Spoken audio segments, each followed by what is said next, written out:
예, 한 주간 동안 평안하셨습니까?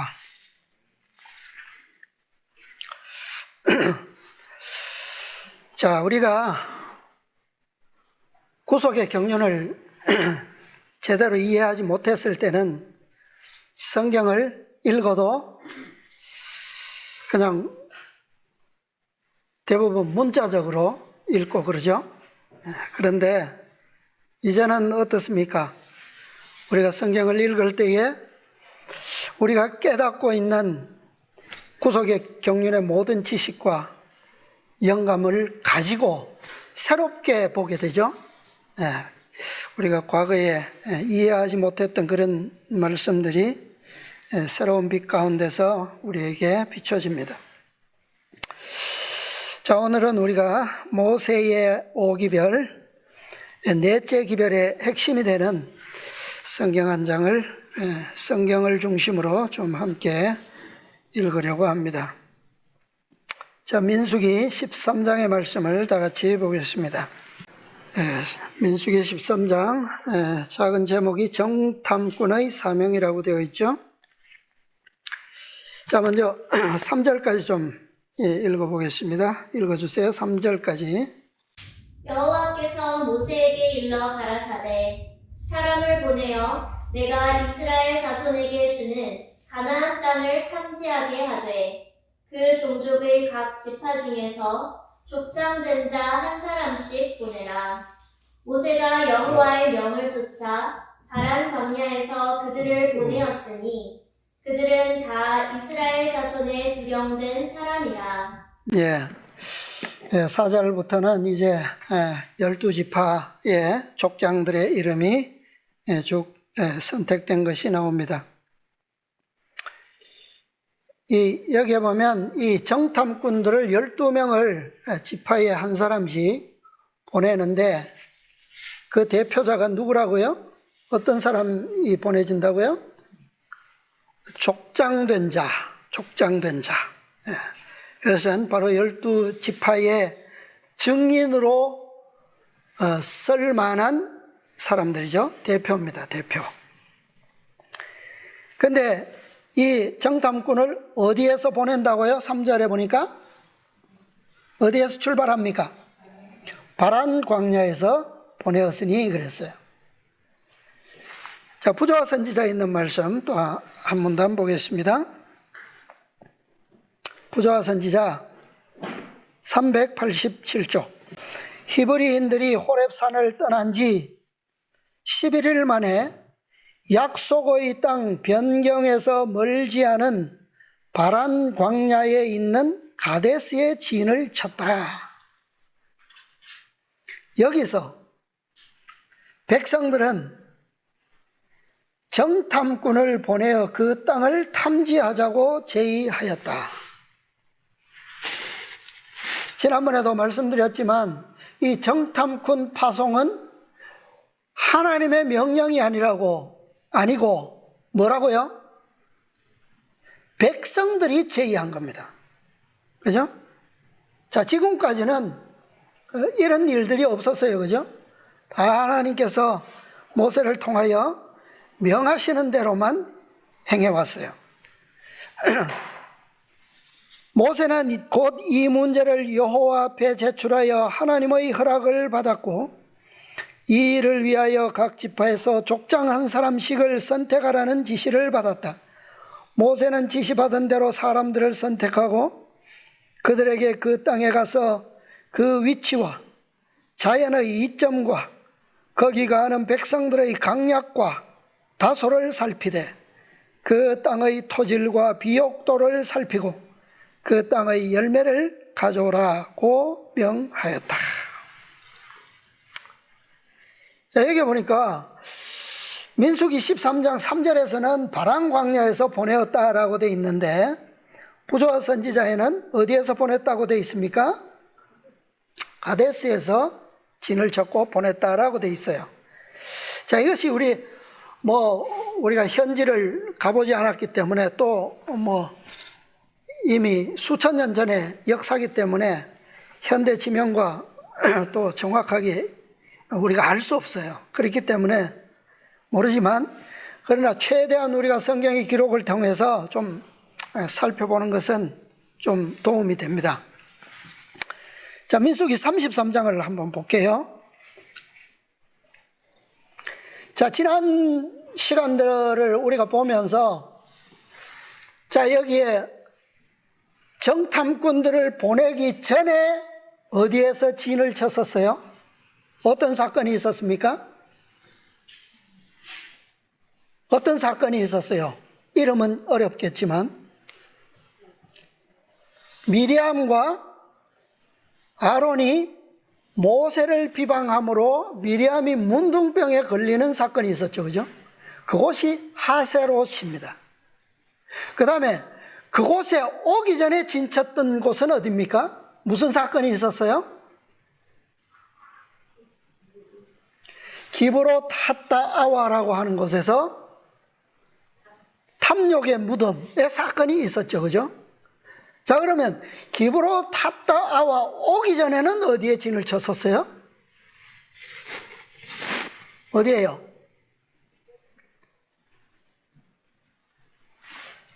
이렇게 물어보니까 또 생각이 안 나죠? 오기 전에는 시내산에 있었어요. 시내산에서. 그래서 시내산에서 약 1년을 머물다가 모든 성소가 준비되고 질서가 다 되었을 때 유월절을 지키고 출발한 겁니다.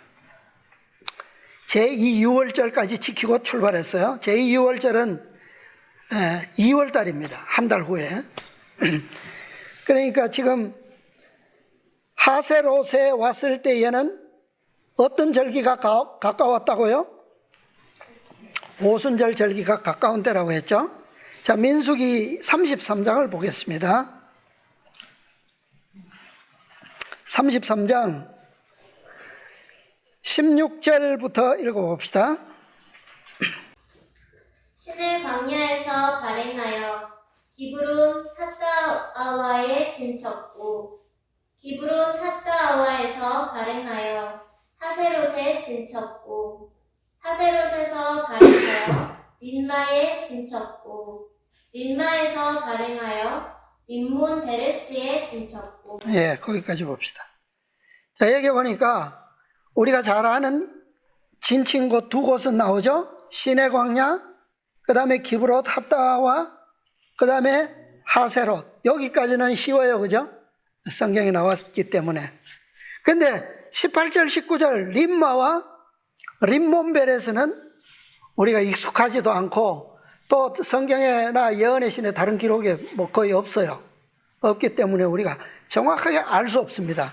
그런데 어쨌든 성경과 전체를 우리가 좀 살펴봤을 때에 알 수 있는 것은 이 두 곳 다 바란 광야에 있다는 것과 그 다음에 그 광야 안에 가데스라고 하는 곳도 있다는 거예요.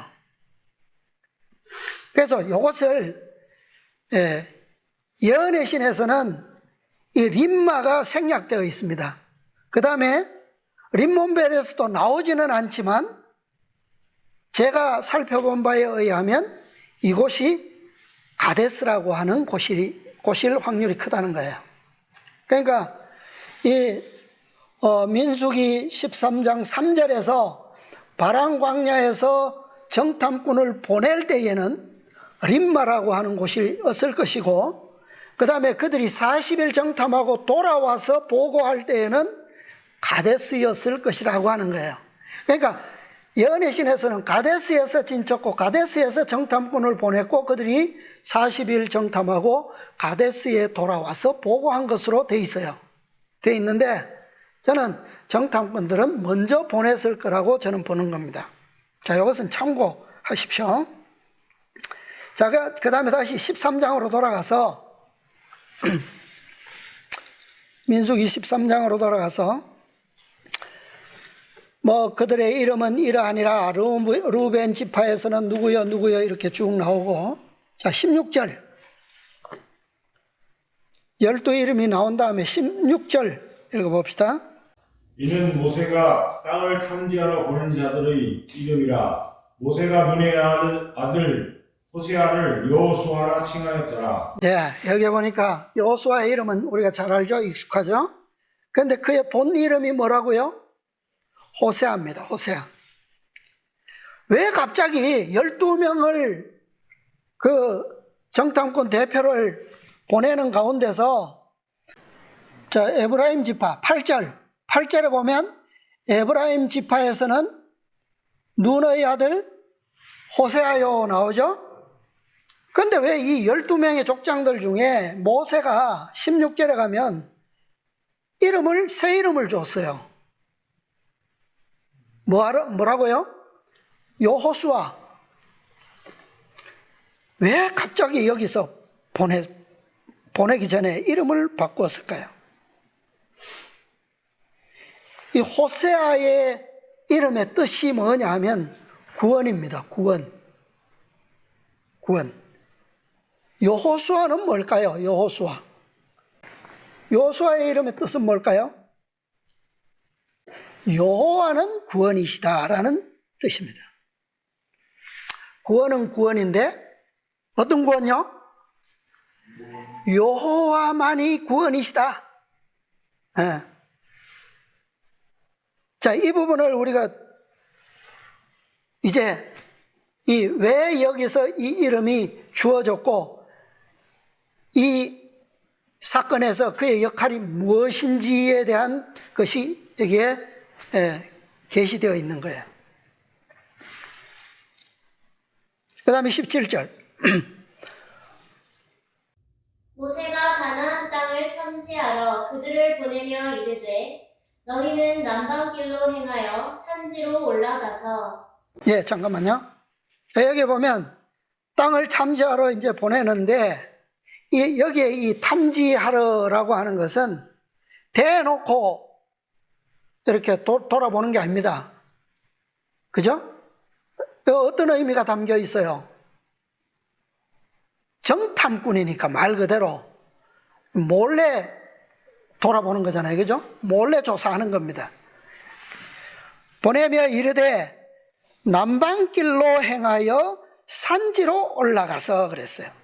자, 이건 무슨 뜻이냐 하면 이 팔레스틴 지형을 보면 남쪽과 서쪽은 이 대쪽은 낮아요. 그러나 요단강변 팔레스틴 동쪽은 산맥이 있고 전부 높습니다. 산악지예요. 그러니까 남방길로 행하여라고 하는 말은 남쪽의 마른 땅, 사막, 낮은 땅에서 시작해라. 이것은 뭐냐면 애굽과 가까운 세상을 의미하는 거예요.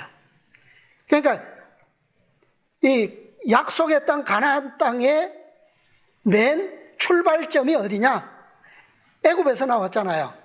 그러니까 가장 낮은 곳 세상 쪽에서 시작한다는 말이에요. 근데 해서 어디로 가라고요? 산지로 올라가라. 산지는 북쪽으로 올라갈수록 높습니다. 그 다음에 동쪽으로 갈수록 높아요. 이것은 영적으로 보면 세상에서 출발해서 높은 하늘로 모든 길을 행하라는 거예요. 그러니까 탐지는 이렇게 한다는 얘기입니다. 그 다음에 18절 보면 그 땅의 어떠함을 탐지하라. 곧 땅 거민의 강약과 다소와 그들의 거하는 땅의 호불호와 거하는 성읍이 진영인지 산성인지와 토지의 후박과 수목의 유문이라. 그러면서 어떻게 해요? 담대하라. 또 그 땅 실과를 가져오라 하니 그때는 언제라고요? 때가 포도가 처음 익을 즈음이었더라 그랬어요. 여기 보면 그 땅에 이 탐지할 내용들이 이렇게 쭉 열거되어 있는데 이렇게 뭐 조목조목 이렇게 구별되지는 않았어요. 그러나 우리는 이게 땅을 보는 것과 그 다음에 상황을 보는 것은 또 다르게 우리가 이해할 수 있어요. 그것을 나눌 필요가 있어요. 자, 그런데 때가 어느 때냐? 포도가 처음 익을 즈음이라. 자, 이때는 언제쯤일까요? 언제일까요? 이 달력으로 치면. 자, 곡식 주수가 언제 끝납니까? 일반적인 보리와 밀 추수가 언제 끝나요? 초실절에 무엇을 드려요? 처음 익은 곡식 한 단을 흔들죠. 그것은 추수의 시작입니다. 그런데 며칠이 지나서 일곱 안식일을 지나서 온순절에는 무엇을 드려요? 첫 열매 보리가 아니라, 보리단이 아니고 추수하고 타작을 해서 떡을 만들어서 두 덩이를 흔들었어요. 이것은 추수의 끝을 의미하는 거예요. 그죠? 그게 오순절의 제사입니다. 그러니까 곡식 추수는 3월에 끝나요. 그 다음에 오순절에는 떡 두 개를 흔들었고, 그 다음에 요 포도가 처음 익을 즈음이라 그랬는데, 팔레스타인에 처음 익는 포도가 익는 시기가 언제냐면 4월이에요. 4월. 그 다음에 감람 추수는 5월. 그 다음에 무화과 포도 추수는 6월. 그 다음에 7월에는 1년의 모든 추수가 끝나요. 저장입니다. 자, 그러니까, 자, 지난 시간들 우리가 보면, 미리암이 문둥병에 걸렸을 때 그 사건이 일어나지 않고 7일간 지체하지 않았다면 어떤 축복을 누렸을 거라고요? 오순절의 축복을 누릴 수 있었을 거라고요. 근데 7일이 지나버렸기 때문에 이제는 추수의 곡식 추수는 끝나고 포도가 익을 시기가 된 거예요. 그때 올라간 겁니다. 그래서 만약에 기브로 탓다와에서 지체하지 않고 하세롯에서도 지체함이 없이 이스라엘 백성들이 믿음으로 전진했더라면 이 바람 광야에 왔을 때 정탐꾼을 보낼 것이 아니라 정탐꾼 대신에 곧바로 어떤 일이 일어날 수 있었어요? 백성들이 곧바로 가나안을 정복하기 위해서 올라갈 수 있었다는 얘기입니다. 올라갔더라면 그 해에 어떻게 될 수 있어요? 그 해에 곡식 축수가 이제 막 끝났을 거 아니에요? 가나안 사람들이. 그 다음에 열매들은 다 어떤 상태입니까, 지금? 이제부터 익기 시작해요. 제일 먼저 익는 포도부터, 그 다음에 감람 5월, 그 다음에 무화과 포도 6월. 이제 그 기간 동안에 이스라엘 백성들이 가나안 땅을 점령하면 온전히 뭐 할 수 있어요? 그 땅의 식물들로 먹을 수가 있는 거죠. 그것이 끝나면 지키는 절기가 뭐예요? 1년의 추수가 끝나고 지키는 절기. 그게 초막절이에요. 그러면 만약에 이들이 믿음으로 전진해서 올라갔더라면 4월, 5월, 6월 불과 몇 개월이면 정복을 하고 초막절을 큰 성읍들은 다 정복하고 초막절을 지킬 수 있었을 것이다. 보여진다는 얘기입니다. 자, 그 다음에 21절부터 또 보겠습니다. 이제 그들이 올라가서 땅을 탐지하되 신광야, 이 신광야에서부터 하맛 어기 르홉까지 이르렀고, 이건 무슨 말이냐 하면 신광야는 아까 민수기 33장에서 림마에서 진쳤다 그랬죠. 림마. 근데 그 림마 다음에 진친 곳 가데스입니다. 그래서 이 가데스는 가나안 땅의 최남단 경계예요. 최남단 경계. 자, 가나안 여기서부터 시작해서 하맛어기 르홉은 어디냐 하면 가나안 땅의 팔레스틴의 최북단 경계입니다. 하맛어기. 거기까지 이르렀고, 그러니까 모든 땅을 다 어떻게 했다는 얘기예요. 이들이 올라가서 다 살펴봤다는 얘기죠. 정탐꾼들이. 그 다음에 22절에는 또 어떤 탐지가 나오냐면, 또 남방으로 올라가서, 자, 남방은 아까 얘기했죠. 가나안에서 가장 낮은 곳. 자, 이건 영적으로 우리가 이해할 필요가 있는 거죠. 가장 낮은 곳으로 올라가서 헤브론에 이르렀으니, 헤브론은 팔레스타인 지형에서 지리적으로 보면 해발이 1020m예요. 그러니까 이 가나안 땅에서는 가장 높은 산지입니다. 가장 높은 산지. 저 하마덕이, 저 요단강 시발점 저 북쪽 끝으로 올라가면 무슨 산이 있어요? 높은 산. 1년 내에 눈이 보이는, 눈 덮여 있는 산이 있어요. 레바논 산이 있어요. 그런데 그곳이 아니라 거기는 경계 지역, 이 팔레스틴을 벗어난 지역이에요. 그러니까 팔레스틴 중심에서 볼 때, 일반적으로 12지파가 차지한 그 땅에서 볼 때 가장 높은 땅이 어디냐? 헤브론이에요. 그러니까 낮은 곳에서 가장 높은 곳까지, 그 다음에 가장 남쪽 경계에서 가장 북쪽 경계까지. 그러니까 이 12정탐꾼들이 가나안 땅을 뭐하지 않은 곳이 없다는 얘기입니까? 아주 샅샅이 다 돌았다는 얘기예요. 이르렀으니 헤브론은 애굽 소안보다 7년 전에 세운 곳이라. 그곳에 누가 있었어요? 아낙 자손 아히만과 세세와 달메가 있었더라. 왜 여기에 헤브론의 가장 높은 산지에 아낙 자손들이 왜 살았을까요? 뭐 이게 우연인 겁니까? 이 헤브론은 예루살렘 남쪽에 있는 산지인데, 예루살렘은 약 800m. 그러니까 헤브론 산지는 이 예루살렘보다,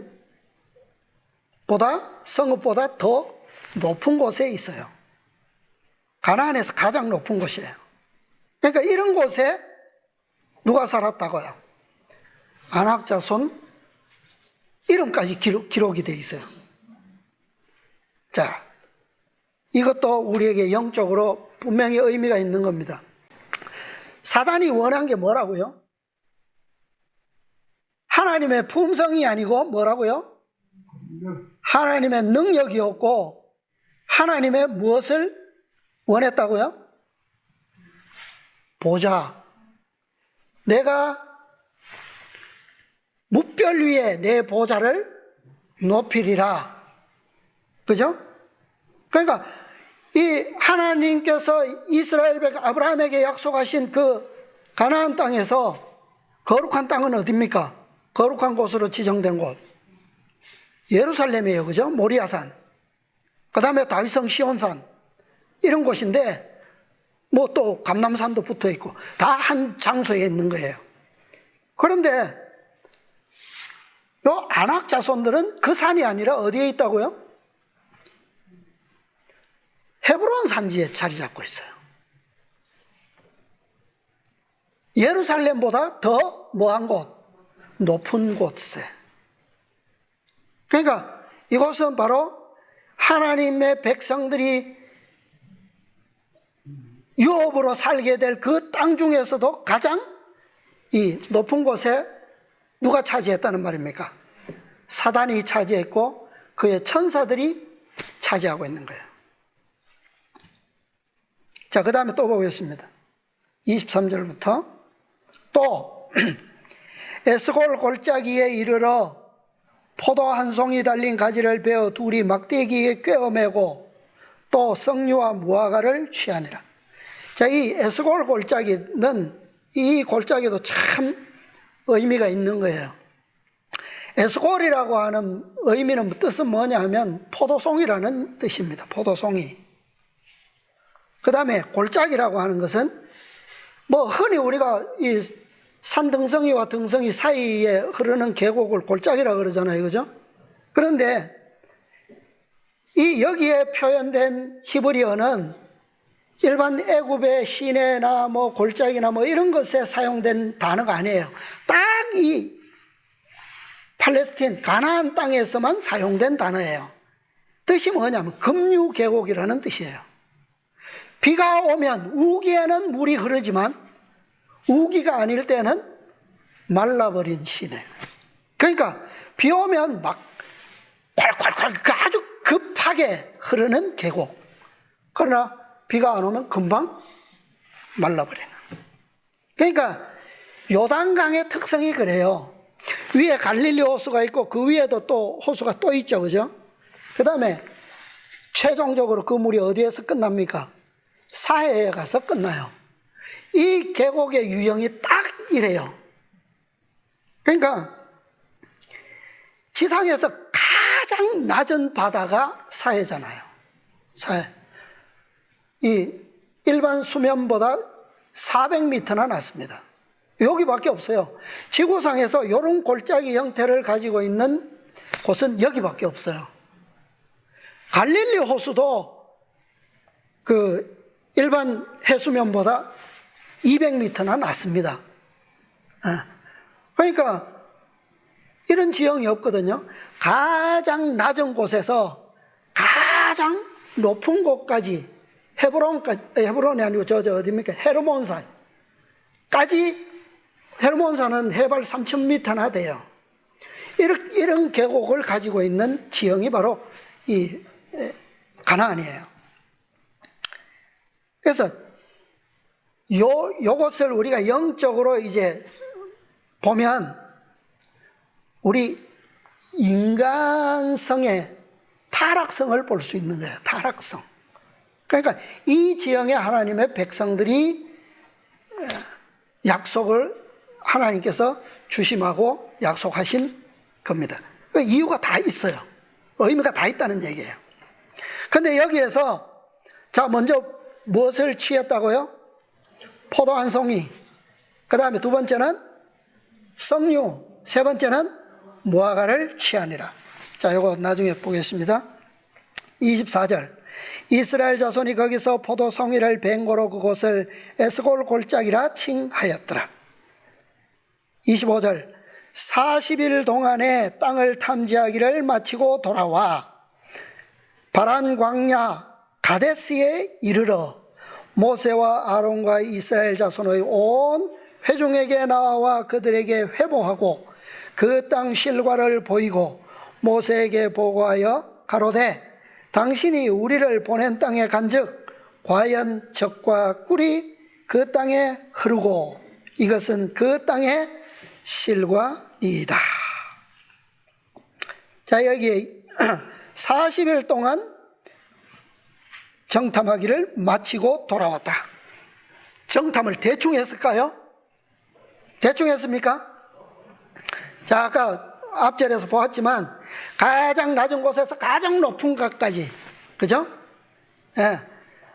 그 다음에 맨 남쪽 경계에서 최북단 경계까지 다 돌았어요. 다 탐지하고 그 기간이 며칠이었다? 40일. 그러고 돌아왔는데 돌아온 장소가 어디입니까? 가데스예요. 가데스. 가데스는 이방인들이 신성한 곳으로 여기는 사막 가운데 오아시스예요. 신성한 곳이라는 뜻입니다. 자, 거기서 보고를 받게 됩니다. 부조와 선지자. 부조와 선지자 한 문단 다시 보고요. 387쪽. 아까 읽은 다음 문단입니다. 그들은 남방 변경으로 들어가 북방 끝에 이르기까지 온 땅을 탐지하고 40일 후에 돌아왔다. 이스라엘 백성들은 무엇을 품었어요? 큰 희망을 품고 어떤 기대를요? 열렬한 기대를 가지고 그들이 돌아오기를 기다리고 있었다. 정탐꾼들이 돌아왔다는 소식이 이 지파에서 저 지파로 퍼져나갔고 그들은 기쁨으로 만세를 불렀다. 백성들은 모험적인 임무를 수행하고 무사히 돌아온 사자들을 만나려고 급히 달려나갔다. 그들의 기대가 뭘까요? 백성들의 기대가 왜 열렬히 환호하는 겁니까? 왜 만세를 불렀어요? 드디어 약속의 땅 가나안에 뭐 할 것을, 들어갈 것을 기대하고 있는, 기다린 거 아니에요, 그죠? 정탐꾼들은 견본이 될 만한 과일을 가져와 그 땅의 비옥함을 보여주었다. 그때는 포도가 익는 계절이었으므로 그들은 두 사람이 매야 운반할 수 있을 만큼 큰 포도송이를 가져왔다. 그들은 또 그 지방에 많이 나는 무화과와 석류를 가져왔다. 세 가지 가져왔어요. 자, 이 에스골 골장에는 그 헤브론 고원 산지에서 저 서쪽 대쪽으로 뻗어 있는 아주 그 비옥한 골짜기입니다. 그 골짜기에서 이 세 가지의 과일들을 취해왔어요. 그 땅을 탐지했는데 그 땅의 비옥함을 증거할 수 있는 증거물로 가져온 것은 요 세 가지밖에 없어요. 그죠? 다른 건 없습니다. 다른 거는 다 그 뭐 사람에 대한 거, 그 다음에 성읍에 대한 거 뭐 이런 거예요. 그 땅의 비옥함을 증명해 주는 것은 요 세 가지 과일밖에 없어요. 이것을 가져왔다는 거예요. 자, 지난번에 제가 말씀드릴 때 가나안 땅을 정탐하는 것은 무엇을 정탐하는 것이라고요? 예? 하늘의 속성을 보는 것과 같은 것이라는 거예요.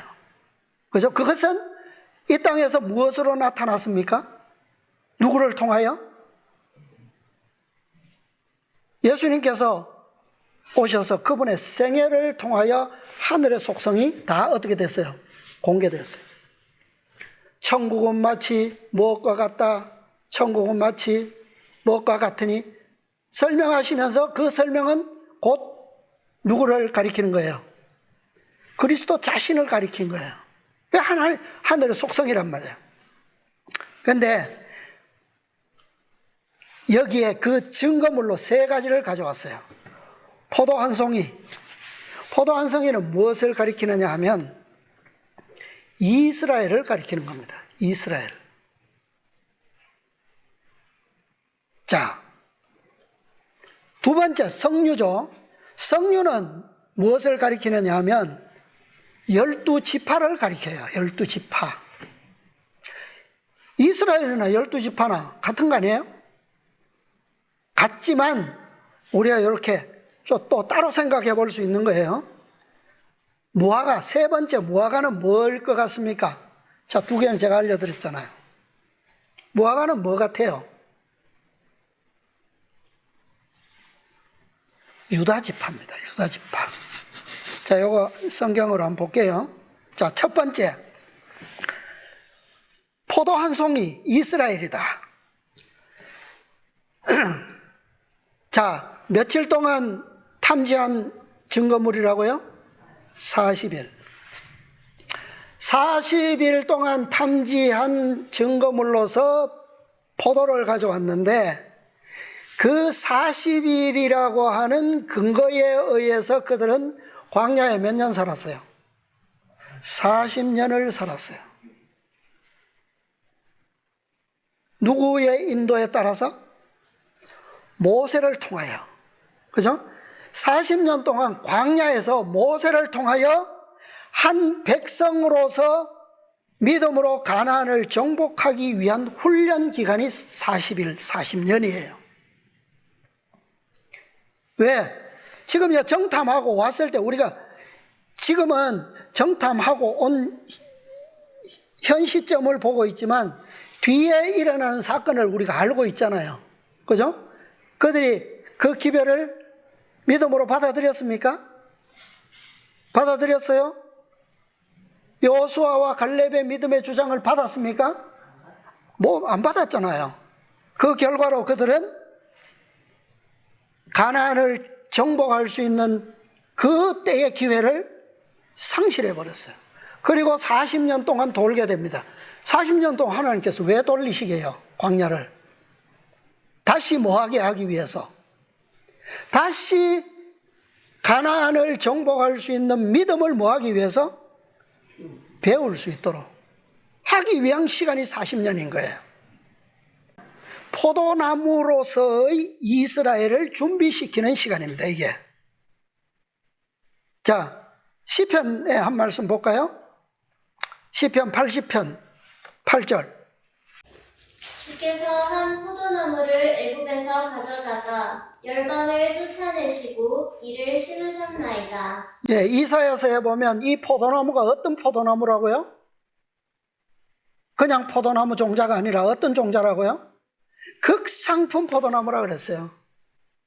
그래야지만 이 포도 한 송이가 무엇과 비교될 수 있습니까? 비교될 수 있어요. 하늘의 속성과 비교될 수 있잖아요. 젖과 꿀이 흐르는 땅, 그죠? 예. 그러니까 하나님께서 애굽에서 이 포도나무를 가져다가 가나안으로 심기 위해서 지금 시내산에서 다 준비시켜 갖고 왔는데, 주려고 하는데 그들이 뭐 해버렸어요? 실패해 버렸어요. 그때 얻을 건데, 그들이 바로 누구? 이스라엘, 포도나무 이스라엘, 애굽에서 옮겨 심으려고 가져온 이스라엘인 거예요. 자, 두 번째 과일이 뭐죠? 성류는 뭐라고요? 12지파. 자, 이 성류로서의 12지파는 뭐냐 하면 400년입니다. 40년이 아니라 400년. 40일은 40년이 되고 400년이 되고 4000년이 되는 거예요. 자, 400년 동안 애굽에서 아브라함과 이삭과 야곱과 요셉을 통하여 약속의 땅을 상속받을 백성으로서 충만케 되는 기간입니다. 아브라함에게 약속하셨어요. 근데 왜 못 주신다고요? 그때에는 숫자가 없잖아. 그 땅에 다스릴 백성이 있어야 될 거 아니에요. 그 백성이 충만해질 시간으로서의 400년을 어디에서? 애굽에서 하나님께서 준비시키신 거예요. 근데 아브라함과 이삭과 야곱을 통해서 12족장이 준비됐어요. 그죠? 준비됐는데 12지파가 다 승리했습니까? 12족장이 다 승리했어요? 자, 나중에 이 모세의 축복, 그 다음에 요한계시록에도 12지파의 이름이 나오잖아요? 빠진 이름이 있어요, 없어요? 빠진 이름이 있죠. 그래서 그 궐이 난 곳을 생길 것을 하나님께서 아시고 누구를 미리 애굽으로 보냈습니까? 요셉을 보내신 거예요. 그래서 이 궐이 난 12지파의 자리를 완전하게 채우시고 충만케 하신 거예요. 12지파는 부족하거나 불완전하여서는 안 돼요. 왜? 그것은 완전한 하늘 백성의 상징이기 때문에. 네. 자, 성류는 무엇을 상징하느냐 하면 다산을 상징합니다. 다산, 풍요, 그 다음 번창, 이런 것을 상징하는 과일이에요. 자, 그 꽃이 펴서 꽃이 떨어지면 그 밑에 뭐가 있어요? 성류 열매가 둥글게 맺히죠. 그죠? 근데 그 꽃이 먼저 나오는데 꽃을 보면 꽃잎이 5장이에요. 꽃잎이 5장. 그 다음에 그 꽃이 떨어지고 이제 성류 과일이 맺혔을 때 그 안에 열어보면 빈 공간이 있어요, 없어요? 없어요. 꽉 차 있습니다. 완전하게. 그래서 그걸 자실이라 그러는데 자실이 지난번에 제가 몇 개인지 안 세봐서 모른다 그랬잖아요. 찾아보니까 6개랍니다. 6개. 그러니까 모든 성류는 이게 뭐 많기도 하고 적기도 하고 그렇지 않고 6개래요. 6개의 자실이 경막으로 이렇게 딱 나뉘어져 있다는 거예요. 6개의 방으로. 그러니까 비록 성류는 6개지만 이것은 무엇에 대한 상징이다? 12지파에 대한 상징이다 라고 하는 거예요. 자, 이것은 출애굽기 28장 볼게요. 출애굽기 28장에 보면 지난번에도 보았는데 31절로 35절 보면 자, 거기에 대제사장이 입는 옷이 있어요. 대제사장 아론이 입는 옷에 보면 너는 에봇 받침 겉옷을 전부 청색으로 하되 두 어깨 사이에 머리 들어갈 구멍을 내고 그 주위에 갑옷깃같이 깃을 짜서 찢어지지 않게 하고, 자, 옷이 찢어지면 될까요, 안 될까요? 그래서 옷이 이 가장자리나 이 목을 이 머리를 넣을 수 있는 구멍, 예, 그것을 다 이렇게 깃을 짜서 아주 튼튼하게 하라는 말이에요. 하고 그 다음에 그 옷 가장자리로 돌아가며 청색, 자색, 홍색 실로 성류를 수놓고 금방울을 간격하여 달되, 자, 이 옷이 아름다워요, 아름답지 않습니까? 아름답죠, 그죠? 그 옷 가장자리로 돌아가며 금 한 방울 한 성류, 금 한 방울 한 성류가 있게 하라. 이게 바로 12지파를 상징하는 거예요. 이 금방울 소리가 나지 않으면 아론이 35절에 아론이 입고 여호와를 섬기러 성소에 들어갈 때와 성소에서 나갈 때 그 소리가 들릴 것이라. 그리하면 그가 뭐하지 않는다고요? 죽지 않는다. 소리가 안 나면 뭐 한다는 말이에요? 죽는다는 말이에요. 그러니까 이 말은 무슨 말입니까? 이스라엘 백성 중에 대속죄일에 대제사장이 봉사할 때 종소리가 들리지 않는다는 말은 백성 중에 뭐가 있다는 거예요? 죄가 있다는 말이에요. 그러면 대제사장은 죽는 겁니다. 대제사장의 중보는 무효되는 거예요. 의미가 없는 거예요. 그것은 대제사장의 중보도 의미가 없거니와 백성들도 뭐예요? 멸망을 뜻하는 겁니다. 그죠? 네. 그래서 대속죄일에 중보하시는, 그리스도께서 중보하시는 12지파의 백성, 이 백성들은 어때야 된다? 아주 완전해야 된다는 말이에요. 완전해야 된다. 완전한 결과가 뭐예요? 그 방울에서 뭐가 나는 거예요? 소리가 나는 거예요. 근데 그 방울이 따로 있지 않아요. 한 금방울, 한 성류, 한 금방울, 한 성류, 이렇게 돌아가면서. 그래서 매 지파가 그리스도의 완전한 중보하심을 뭐예요? 입는다는 얘기입니다. 네. 자, 그 다음에 세 번째 40은 무엇을 가리킬까요? 어떤 열매죠? 무화과. 자, 이것은 4,000년입니다. 4,000년 세상에서 다윗과 그리스도를 통해서, 자, 4,000년 동안 이 땅은 주인이 누구였다고요? 오늘 교과에서 배웠잖아요. 사단이 지구의 대표자였습니다. 그렇죠? 근데 그 사단이 대표자로 있는 지구는 지금 어떤 왕국이에요?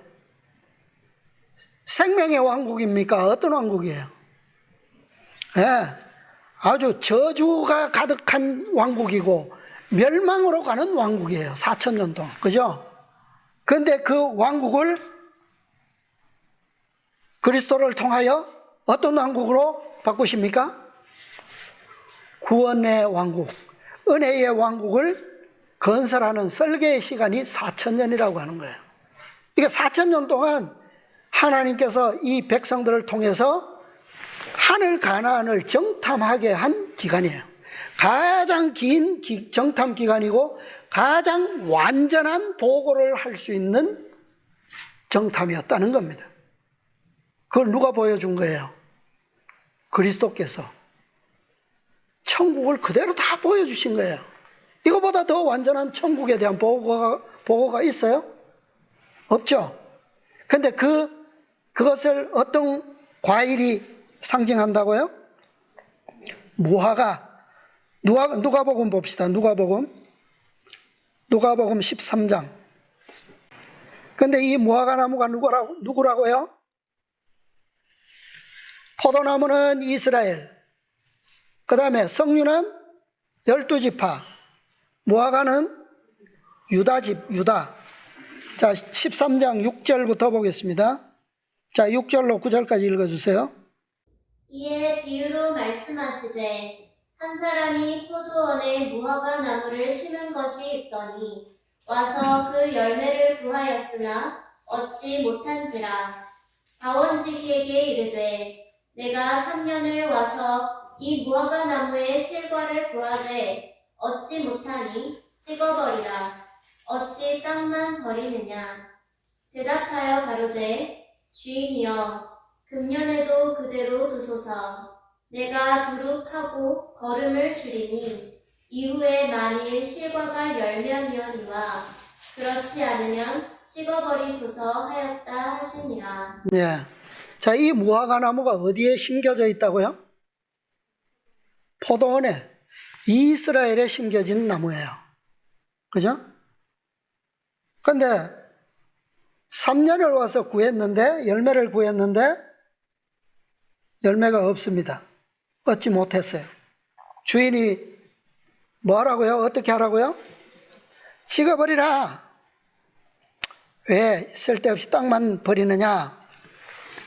자, 하나님께서 3,000년 동안 또 아브라함을 중간에 부르셔서 이젠 아주 그 땅을 충만하게 채울 백성까지 이루시고 성취하셔서 여기에 심었는데 그들이 열매를 맺어요, 안 맺어요? 네, 맨날 가서 뭐 합니까? 하나님을 섬기는 대신에 누구를 섬겨요? 우상만 열심히 섬깁니다. 그래서 주인이 와서 찍어버려라. 그러니까 과원지기가 한 해만 더 참아주십시오. 근데 성경의 역사는 실제로 이 나무를 어떻게 해버렸어요? 찍었어요. 유다를 찍어서 어떻게 했습니까? 다 흩어버렸어요. 바벨론으로 다 포로로 보내버렸습니다. 3년 동안 열매가 없어가지고 찍어버렸는데 그 그루터기에서 기적적으로 뭐가 나왔습니까? 새싹이 나왔어요. 새싹이.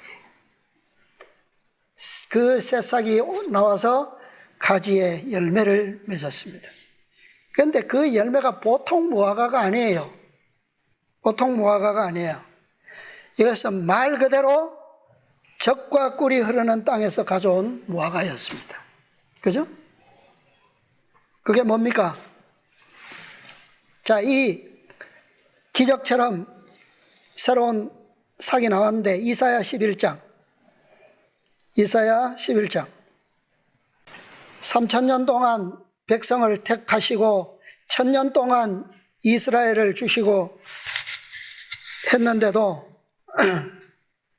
자, 결국은 백성은 실패했고 이제 유다만 남았습니다. 이사야 11장 1절. 이새의 줄기에서 한 싹이 나며 그 뿌리에서 한 가지가 나서 결실할 것이요. 10절. 그날에 이새의 뿌리에서 한 싹이 나서 만민의 기후로 설 것이요. 열방이 그에게로 돌아오리니 그 거한 곳이 영화로우리라. 네. 자, 이것이야말로 하나님께서 바라시던 또 이스라엘 백성들이 가데스에서 바라던 최고의 증거물이에요. 최고의 증거물. 그죠? 그리스도에게서 나타난 그 증거보다, 그거보다 더 아름다운 증거물은 없습니다. 그렇죠? 이 삭이 바로 그리스도였고, 그분은 천국의 열매를 맺었어요. 그 가지에서 맺은 열매가 뭡니까? 바로 12제자들이죠. 그 제자들이 무엇을 받았습니까? 오순절 성령의 선물을 풍성히 부어져서 세상에 이 증거물보다 더 확실한 증거물이 없잖아요. 온 땅에 증거를 했어요. 온 땅에. 이 세 가지의 증거물이 바로 40일 동안 가나안 땅을 탐지한 진짜 내용인 거예요. 진짜 내용. 자, 그 다음에 가데스에 대해서 잠깐 보고 정리하겠습니다. 자, 민수기 다시 돌아가서 13장 26절. 바란 광야 가데스에 이르러 모세와 아론과 이스라엘 자손의 온 회중에게 나아와 그들에게 회고하고 그 땅 실과를 보이고. 자, 아까 읽었죠? 자, 가데스에 돌아와서 보고했다는 말은 지금 이곳이 어디라는 거예요? 약속의 땅, 바로 변경해서 그 땅에 대해서 보고하고 있다는 말입니다. 그 땅에 대한 평가는 어때요? 12정탐꾼 모두 다 일치해서 어떤 보고를 했습니까? 매우 정직하고 훌륭한 보고를 했어요. 그죠? 있는 그대로 정말 말 약속하신 것처럼 젖과 꿀이 흐르는 땅이더이다, 그렇게 보고했어요. 그것처럼 성경에 나타난 이 왕국, 하나님께서 메시아를 통해서 세우실 그 왕국에 대한 증언은 이것처럼 이스라엘 백성들이 오해할 여지 없이 정직하고 아름다웠어요. 훌륭한 증거가 이 성경에 있단 말이에요. 그죠? 그것을 모든 이스라엘 백성들이 다 뭐 하고 있었다고요? 열렬히 고대하고 있었다. 그리고 그가 왔을 때, 그 정탐꾼들이 왔을 때 뭐 했다고요? 열렬히 환영했어요. 뛰어나갔어. 그것이 진짜 뭐가 돼야 돼요? 진짜 그리스도께서 오셨을 때 이스라엘이, 유다가 취했어야 할 태도라는 말입니다. 자세. 그죠? 세상에서 이 메시아가 오셔서 회복할 그 왕국만큼 아름답고 훌륭한 왕국은 없어요. 그렇잖아요. 그죠? 근데 정탐꾼들이 그 다음부터 하는 보고는 어떻습니까? 자, 이 다음부터 나오는 보고는 참으로 비참한 보고예요. 너무나도 슬픈 보고입니다. 이 보고한 곳이 가데스라 그랬잖아요. 민수기 33장에서는 제가 생각컨대 림몬 베레스인 것 같은데, 왜 그렇게 생각하느냐 하면 림몬 베레스, 이 림몬 페레츠인데 뜻이 뭐냐면, 의미가 뭐냐면 갈라진 성류예요. 갈라진 성류. 여러분, 성류 이렇게 저절로 갈라진 거 보셨어요? 어떻습니까? 뭐 터지는 그 순간에 뭐 맛있고 후숙이 잘 돼서 좋겠죠. 그죠? 근데 성류가 갈라졌다라고 하는 거는 부패 직전의 상태를 얘기하는 거예요. 갈라지면 그것은 불완전해요. 불완전. 그러니까 최상의 완전한 성류의 상태는 갈라지지 않은 온전히 둥근 상태입니다.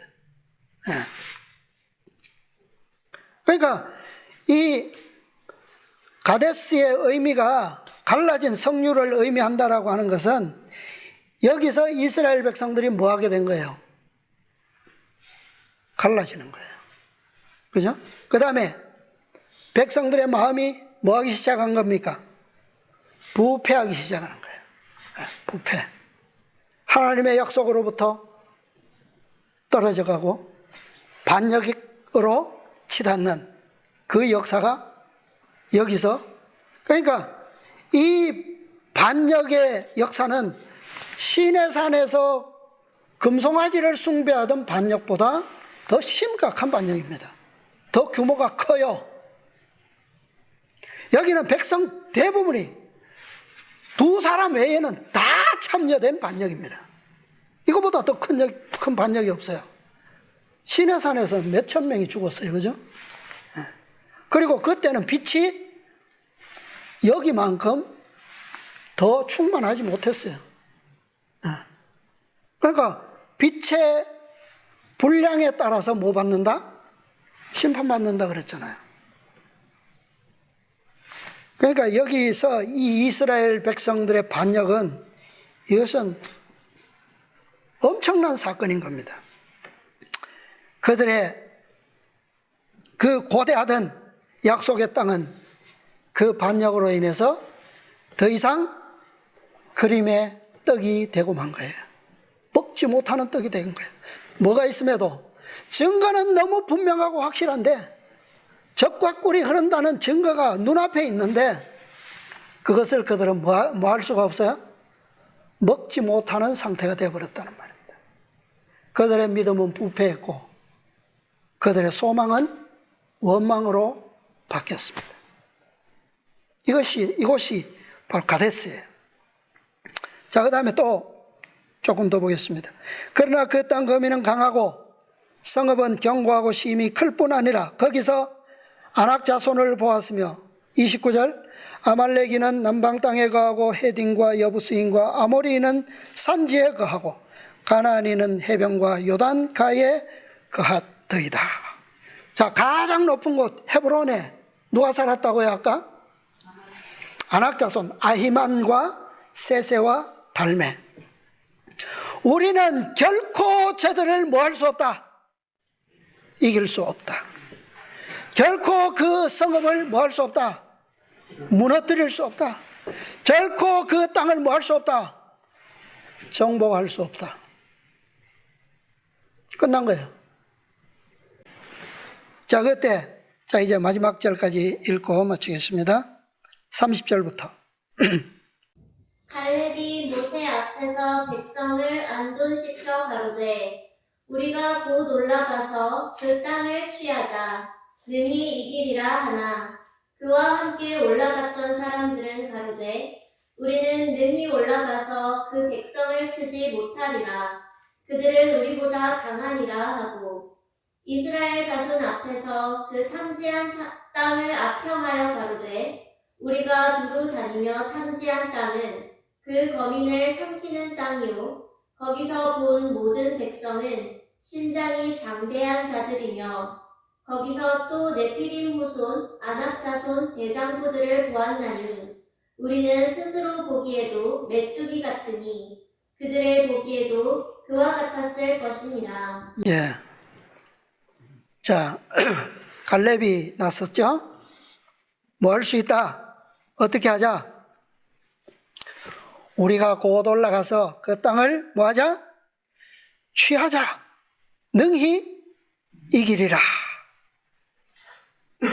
그런데 열정탐꾼들은 뭐라고요?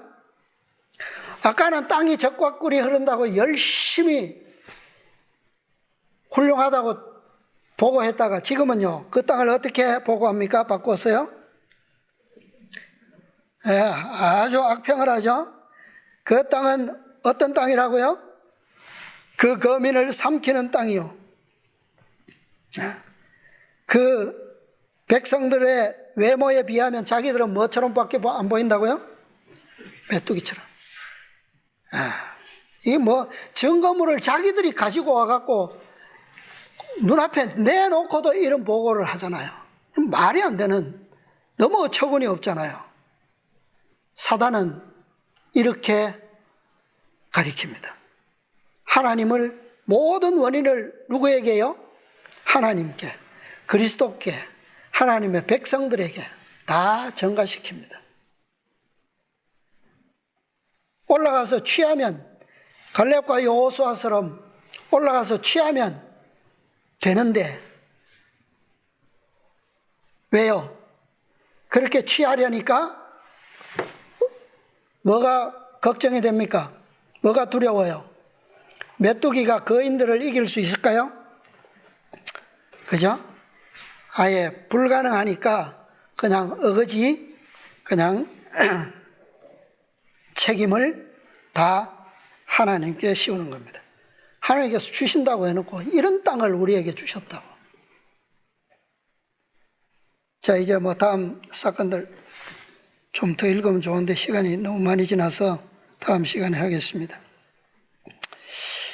이제 이 갈렙과 여호수아가 이 가데스에서 백성들에게 준 기별, 이것이 바로 오늘 우리에게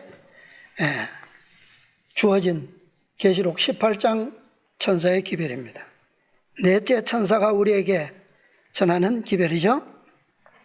자, 근데 이 기별을 백성들이 반대했습니까? 누가 반대했어요? 누가 불신했어요? 열 정탐꾼들이, 열 지도자들이, 12지파의 족장들이에요. 그죠? 최고 족장들이 이 기별을 정면적으로 갈렙과 여호수아의 믿음을 정면적으로 대적하고 난 거예요. 그게 반역입니다. 아까 마귀라고도 하고 사단이라고도 하는 그랬잖아요. 계시록 12장에 마귀는 비방하는 걸 그래요. 중상모략자, 아주 그냥 교묘하게 말도 안 되는 걸 어거지로 씌워서 비방하는 걸 마귀라 그러고, 사탄은 정면적으로 어거지를 가지고 대적하는 것, 대항하는 것을 사탄이라 그래요. 그러니까 보고까지는 괜찮아요. 근데 여호수아와 갈렙이 믿음으로 취하자라고 할 때 그들을 뭐 하려고 했어요? 이 열 지도자들과 백성들이 돌로 치려고 했어요. 이것은 앞부분에서는 마귀적인 행동이지만 결론적으로 나온 행동은, 그들의 행동은 뭐예요? 사단적인 행동인 거예요. 4,000년 끝에 유대 백성들이 뭐 했습니까? 최고의 증거물이요 증인인 그리스도를 어떻게 했어요? 돌로 치려고 하고 십자가에 못 박아서서 십자가에. 이건 보통 반역이 아니에요. 이것은 지구성에서의 반역뿐만 아니라 어디를 통틀은 반역이다? 온 우주를 통틀어서 일으킨 반역입니다. 이것은. 그죠? 네, 다음 시간에 우리가 더 깊이 보도록 하겠습니다. 아무튼 우리가 이 기별을 역사적으로, 우리가 역사적인 거울을 통해서 다시 한번 살펴볼 때 정말 우리가 조금의 불완전, 부족, 하나님께서 준비하신 것은 완전합니다. 그것이 40일이 되었든 40년이 되었든 400년이 되었든 4000년이 되었든 하나님께서는 결론적으로 우리에게 최고의 것, 가장 완전한 것을, 그분의 약속은 초의 틀림도 없다라고 하는 사실을 완벽하게 증명하시는 시간이고 섭리예요. 우리가 이것을 통해서 마음속에 더 큰 희망과 또 믿음을 가지게 되시기를 바라면서 말씀을 마치겠습니다. 하늘에 계시는 사랑이 풍성하신 저희들의 아버지 하나님, 오늘도 저희들에게 복되고 거룩한 안식일, 기쁨과 즐거움의 날로 또 평안과 또 건강함과 또 모든 고귀한 그런 아름다움의 날로 우리에게 허락해 주셔서 오늘 우리가 이 자리에 나올 수 있도록 은혜 주셨사오니 감사합니다. 아버지여, 우리가 이 땅에 이제 6000년을 살면서 우리는 이 마지막 시대에 부르심을 받고 참으로 주님 앞에 나와 주님의 이 놀라운 구속의 경륜들을 배울 수 있도록 도와주시고, 이 경륜 안에서 참으로 놀라운 천국의 아름다움을 보게 하시고 또 우리로 주님께서 이 땅에 가장 낮은 곳까지 오셔서 아버지 우리 중 한 사람도 낙오됨이 없이 모두가 다 충만한 영광과 구원에 이를 수 있도록 그 구원의 섭리를 보여주시고 베풀어 주심을 인하여 감사합니다. 아버지 우리의 생애를 이제 주님께서 우리를 위해 중보하고 계시는 그 영광의 장소에 믿음으로 들어갈 수 있도록 인도해 주시옵소서. 주님께서 우리의 이름들을 당신의 손바닥에 새기시고 아버지 앞에 중보하시는 그 은혜를 우리가 다 믿음으로 힘입을 수 있도록 도와주시옵소서. 말씀에 증거된 참으로 그 영광의 왕국의 모든 증거들을 우리의 마음속 깊이 새길 수 있도록 도와주시고 항상 우리의 생애가 그 증거 안에서 기쁨과 즐거움과 또 열렬한 소망 가운데서 우리가 주님을 기다릴 수 있도록 인도하여 주시옵소서.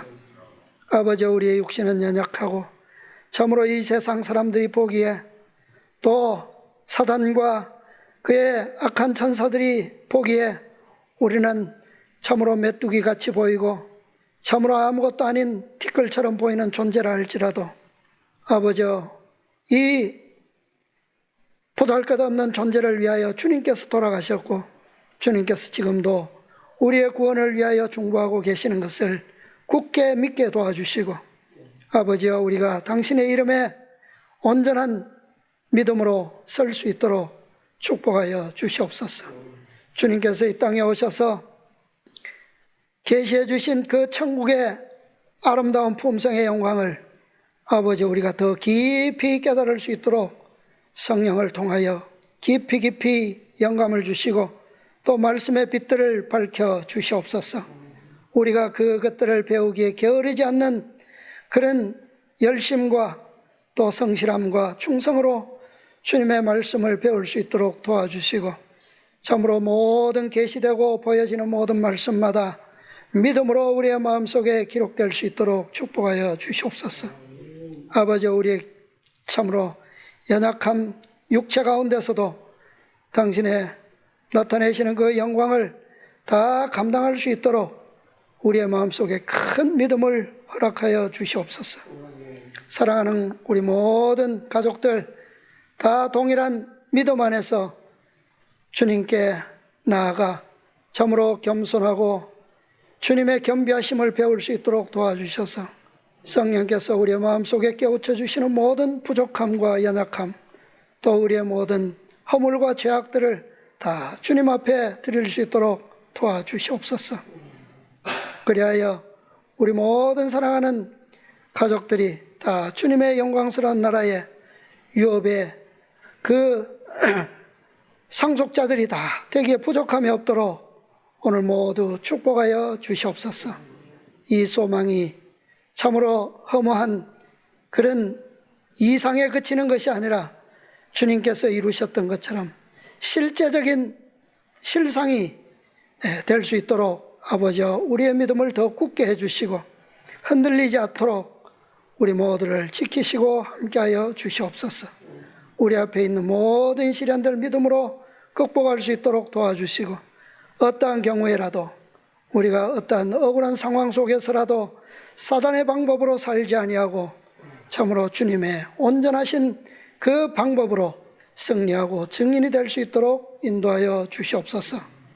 이 안식일에 베푸시는 주님의 크신 은혜와 구원으로 인하여 심히 감사드리옵고 우리 구주 예수님의 이름으로 기도드리옵나이다. 아멘.